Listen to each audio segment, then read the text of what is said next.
All right, I have right at 9 a.m. We are going to go ahead and get started. I love seeing the good mornings, and we have from Natchitoches to Lake Charles. Thank you all so much for joining us today. We're going to go ahead and get started with our webinar. Thank you all so much for joining. Today we're going to be discussing Louisiana dual enrollment, and we just acknowledge how busy this time of year is. So thank you so much for taking and spending the next hour with us to talk about dual enrollment. And so let's go ahead and we're going to kick it off and get started. Kara, if you could go on to that next slide, please. All right, so for today's webinar on the agenda, we're going to provide an overview of the interim dual enrollment policy. We're going to go into some frequently asked questions. After we provide the overview of the interim policy, we will be responding to your questions in the chat. And then we'll be just a few updates on the statewide dual enrollment task force. And so just a little bit of housekeeping or webinar instructions. Next slide, Kara. Just asking you that you submit all of your questions via chat. So thank you so much for all of the welcomes. You're showing me you know how to use that chat at this point in the world of pandemic and Zoom webinars. But we also ask that you include your email address with your questions. We're going to work to answer as many questions as we can today on our webinar. But if we're not able to get to that question today, we will be following up so that we ask you include your email address. So before we really dive into the presentations, just want to introduce everybody to the team. So go ahead, next slide, please, Kara.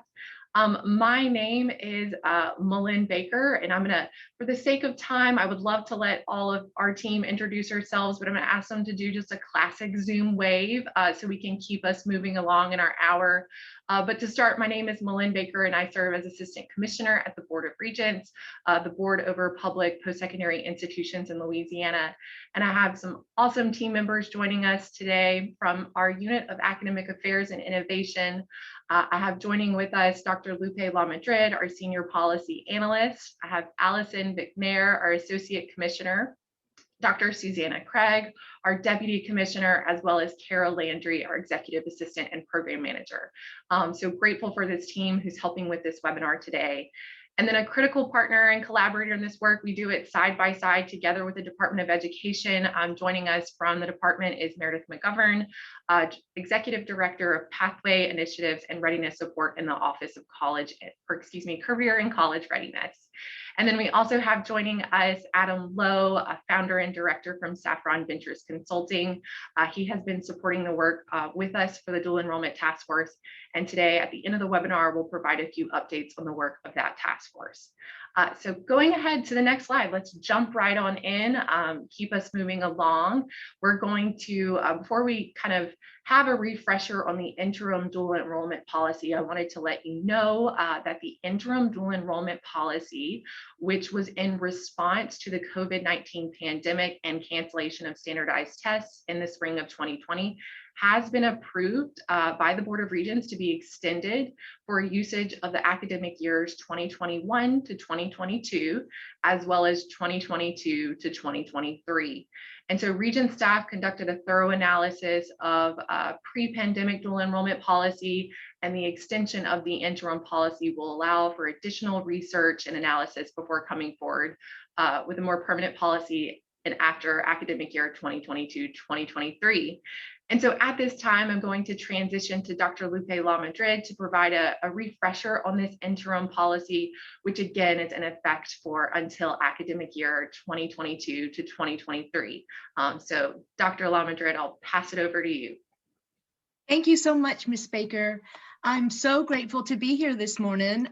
It's a beautiful day to talk about dual enrollment. I'd like to give you a brief overview of the interim dual enrollment policy, which is essentially an extension of our emergency policy. Next slide, please. So this is going to look familiar to you because you've been working with these criteria for the past year. So the minimum eligibility criteria for academic dual enrollment through academic year 22-23 is a 2.5 GPA and either subject-specific minimum scores on any assessment listed on our policy, Academic Affairs Policy 2.22, which we'll briefly go over, or a counselor recommendation based on the overall student performance and grade trends in the subject. Who better to know, students' capabilities than a counselor? So this is really, again, the practice that we've been doing over the past year. Next slide. And this again will look familiar, the Academic Affairs Policy 2.22 goes over all of the minimum criteria, the set points for the English and math placement. If you'll notice, well, on the next slide, it goes into some new placement options that we do have that are available by use of the ALEX PPL, which some institutions, I've been told are still are going to be implementing. But there you have all of the minimum criteria for those subject-specific placement set points that are needed for dual enrollment. Next slide, please. So again, the minimum eligibility criteria will be the 2.5 GPA, then the subject-specific minimum scores that were just shown on Academic Affairs Policy 2.22, and then also the counselor recommendation based on overall student performance and grade trends on the subject. Next slide. Now let's go over some FAQs quickly that maybe will answer some questions that are right at the top of your heads. So does a student need a composite score to enroll in a DE course? No, they do not need the composite ACT score. As Ms. Baker spoke, we have done extensive research, and at this point, we felt that extending the dual enrollment policy, the emergency policy, would be the best scenario. Number two, if a student has taken the ACT and has not met the minimum score for English or math, are they no longer eligible for dual enrollment? Any assessment that the student that's listed in the policy can be utilized, and it's not it's not a situation where if they miss on one, then they lose their chance. They have these other options. So if the ACT isn't what it needs to be, then they have all those other options that are listed on the policy that can be used. Okay, how long will this policy last?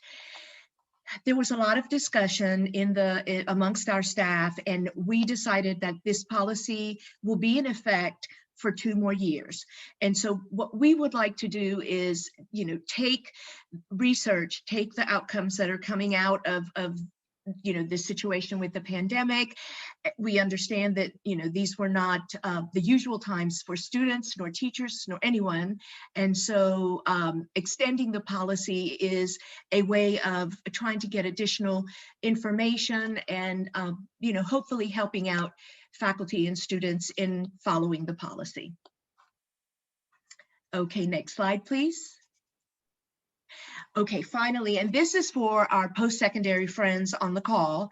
So for dual enrollment reporting, so in addition to the placement test types that are currently listed in the Board of Regents policy, we've developed a new code designated as Z for counselor recommendation. It's been added, and it should be reported in either the English or math placement test type field only for dual enrollment students. So this is not for admissions, this is only for dual enrollment that we will be using this. And if you go to our website and go to Academic Affairs Policy 2.22, you will find the policy, all of the instruments that can be used, all the placement test types, and then for our post-secondary colleagues, the SSPS data entry guidance.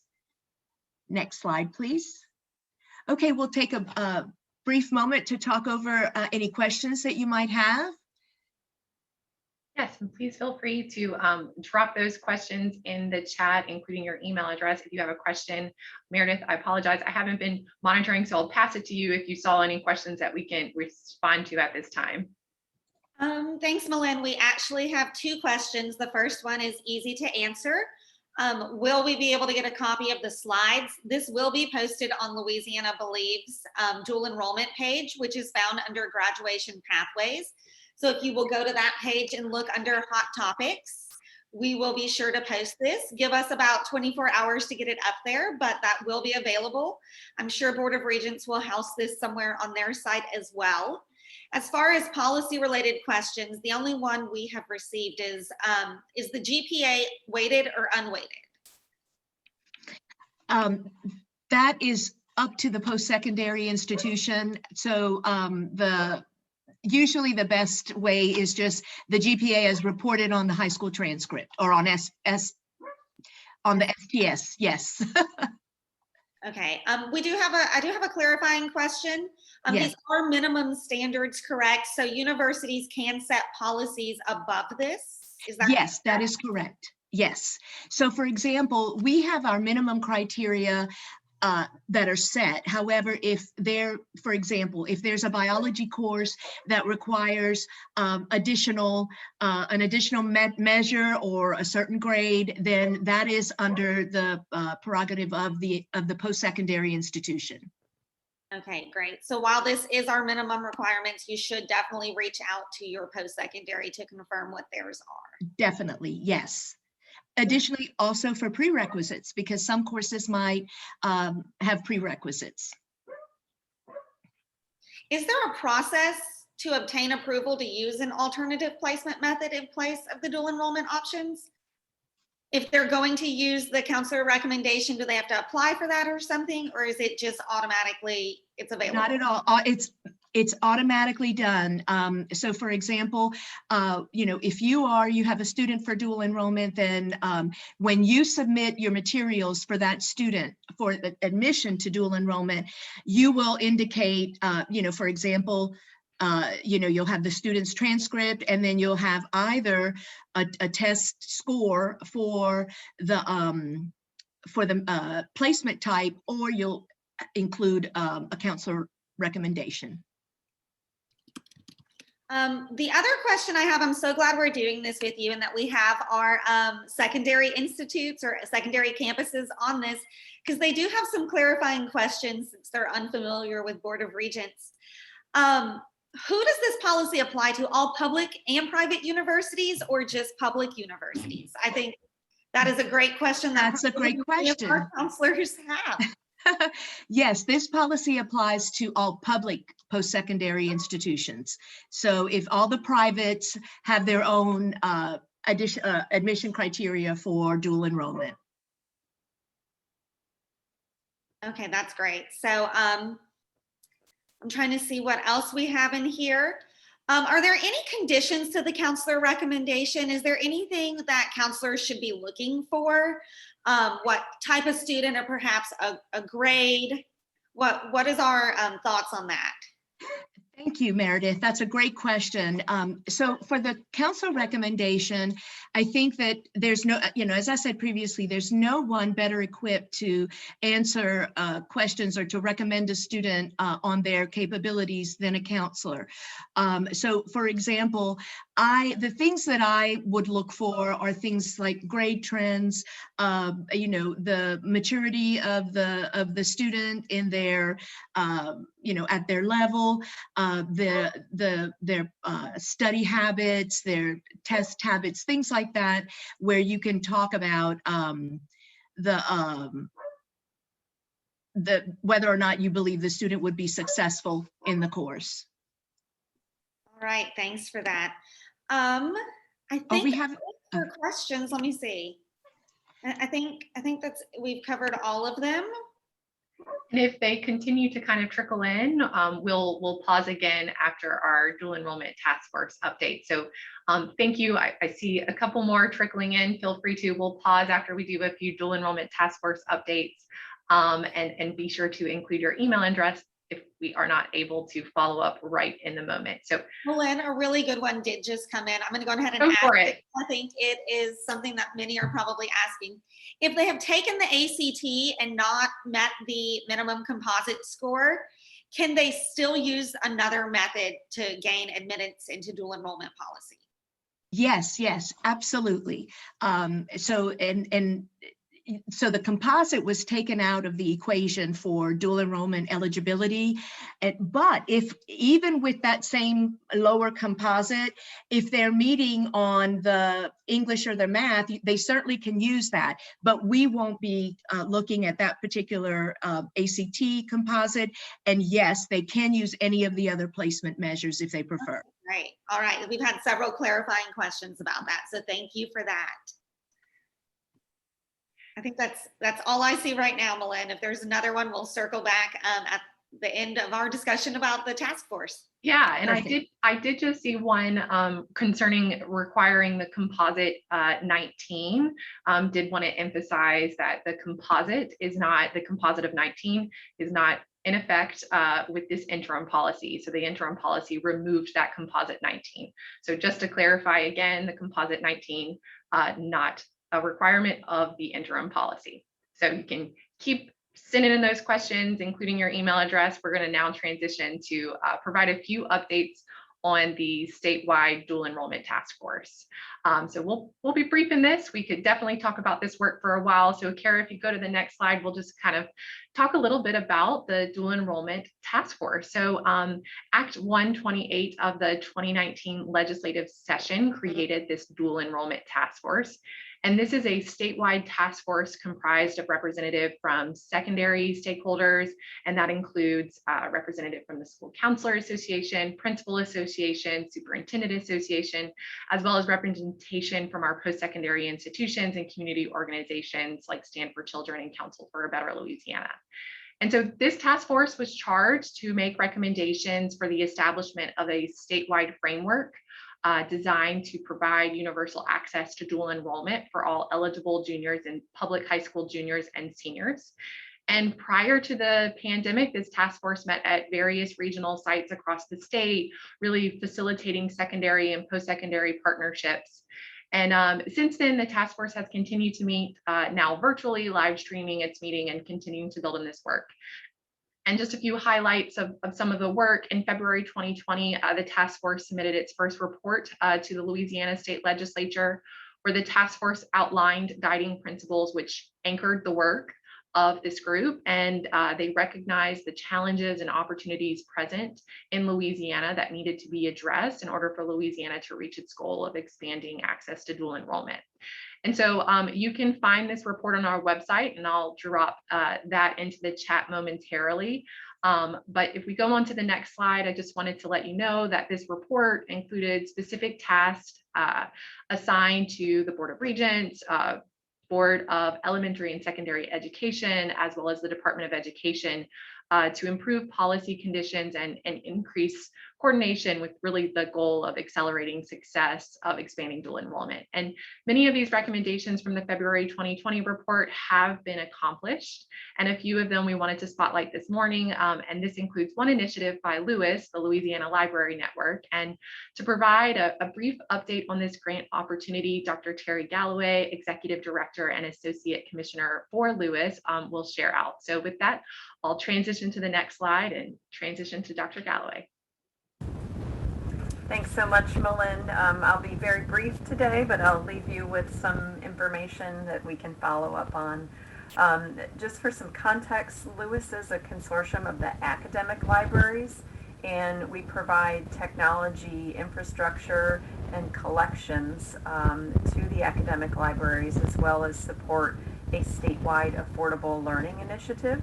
To date, our program has saved students in affordable learning over $26 million, and our library technology and collections programs have saved academic libraries in the state nearly $500 million since the program's inception.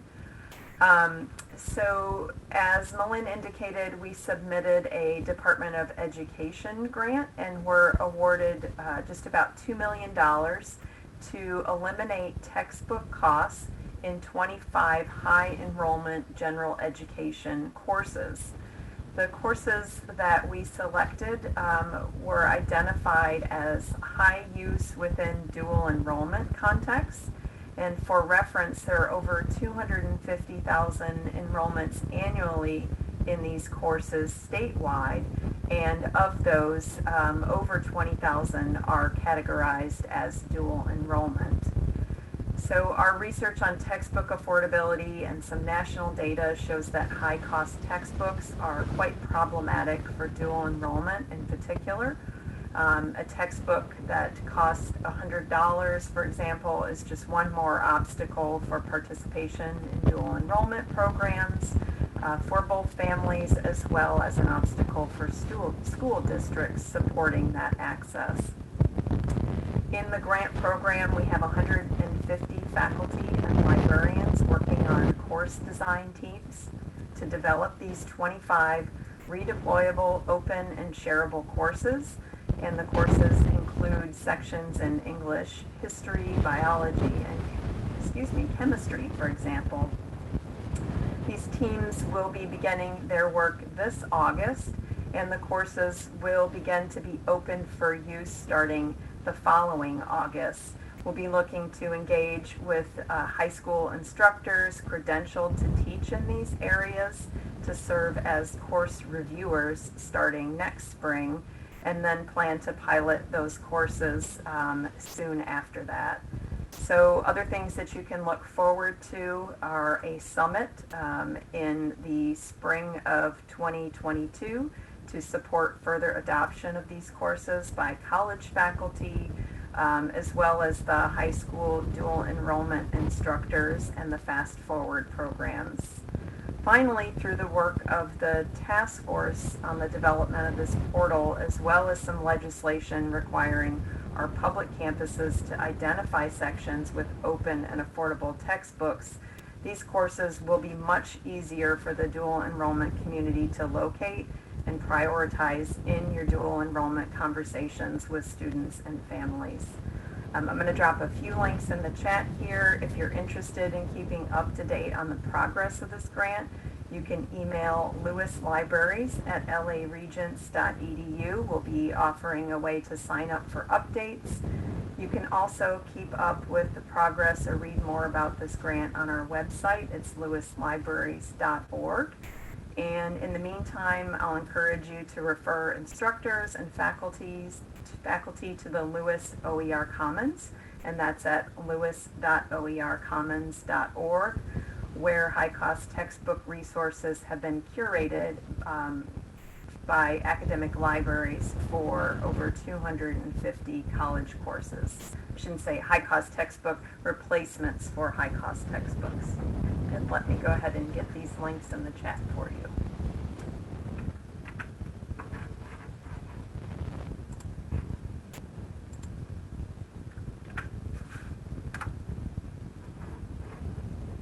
Okay. Thanks, Malin. Great, thank you. And Terry, just really quickly, there was one question kind of, when will this opportunity be available, or when will it be launching? Just a timeline type question. Sure. So our faculty teams are coming together in August to start their course development work. We have been recruiting faculty now for several months. And they will have all of next academic year to do their course design and development of new open educational resources. And then next spring, at the end of the spring semester or the spring school, the school year, we'll be bringing in opportunities for 11th and 12th grade teachers to get a look and provide feedback on these courses. So about a year from now is when you'll have first exposure to these courses. Got it. Thank you. Because a couple more questions about the excitement and when will this be available. So there's a little bit of work, it sounds like, underway in the next year or so. Wanted to kind of give you a little glimpse of what's coming. And so we'll definitely follow up with any additional questions. Make sure to include that email address in there as well. Thank you, Dr. Galloway. Appreciate your time and sharing about this exciting initiative. So our next initiative we wanted to share out about, I'll transition over to Meredith again to share a little bit about the Fast Forward initiative. Yeah, absolutely. Thanks, Malin. We're very excited about this opportunity and really grateful for the work that Board of Regents has partnered with us on to make this a reality for our students. So Fast Forward is going to help us fulfill our recommendation from Dual Enrollment Task Force that each high school student should have the opportunity to enroll in at least 4 dual enrollment courses before graduation. So we're excited for this. Fast Forward Real High Level is an opportunity for our students to gain either an associate's degree while still in high school or a high demand apprenticeship experience while in high school. They will have 3 pathways that they can choose from, and we're piloting it this year in each regional labor market. A school system has put forward a grant, and we've been able to provide opportunities to plan for this. And real quickly, our students will be able to either choose the Fast Forward Jumpstart 2.0 pathway, the Fast Forward Tops University pathway, or the Fast Forward High Demand Apprenticeship pathway. So that's a very high level. We are piloting it this year. We are looking forward to seeing some great results on this. So if you have any questions about the Fast Forward, I'm going to drop the email for our executive director, Stephanie Markham, who is actually managing this work. So please reach out to her with any questions that you have about that. Great. Thanks so much, Meredith, and thanks for providing that update coming soon for Fast Forward. So just to kind of wrap us up, in the next slide, we'll talk a little bit about kind of what else is on the horizon for the dual enrollment task force. There's several different initiatives, and again, in just a moment, I'll drop the February 2020 report in there so you can see some of the initiatives that they're working on. But immediately, very, very soon type initiatives or work that the task force is exploring. The first one is House Bill 60 of the 2021 legislative session will actually extend the dual enrollment task force if passed, and it originally was set to end this June. And so if this legislation passes, the task force will continue to charge towards its recommendations with the focus on implementation. And then also in June, we will publish our first annual dual enrollment report. And this came out of kind of one of the charges of the task force, which was really kind of looking at dual enrollment participation, performance, and equity at school and institutional levels. So stay tuned. That report will also be coming out in the coming months. And then we'll also be launching a dual enrollment online portal. We're working to create a one-stop shop for all information concerning dual enrollment. So stay tuned. We'll definitely be sharing out more to come related to that portal and that website. And then lastly, we are hoping to partner with NACEP, the National Alliance of Concurrent Enrollment Partnerships, to provide a professional development workshop series focused on quality assurance mechanisms for dual enrollment, specifically for Louisiana's public post-secondary institutions. So several exciting things coming in the next few months, and we just wanted to share that with you today, a little bit about the statewide task force. On the next slide, you'll see some information concerning when this group meets. These are public meetings, and although we've been meeting virtually and more to come on exactly how we'll be meeting in the coming months, we do have some upcoming meetings scheduled. So our next one is in June, and then another meeting in September and November. We welcome your participation. If you would like to receive meeting notifications, please feel free to email us at dualenrollment@laregents.edu, and you can be added to our listserv to get updates regarding the task force, when the task force meets, and then also whenever certain reports come out. And so with that, we're going to pause again for some questions on the next slide.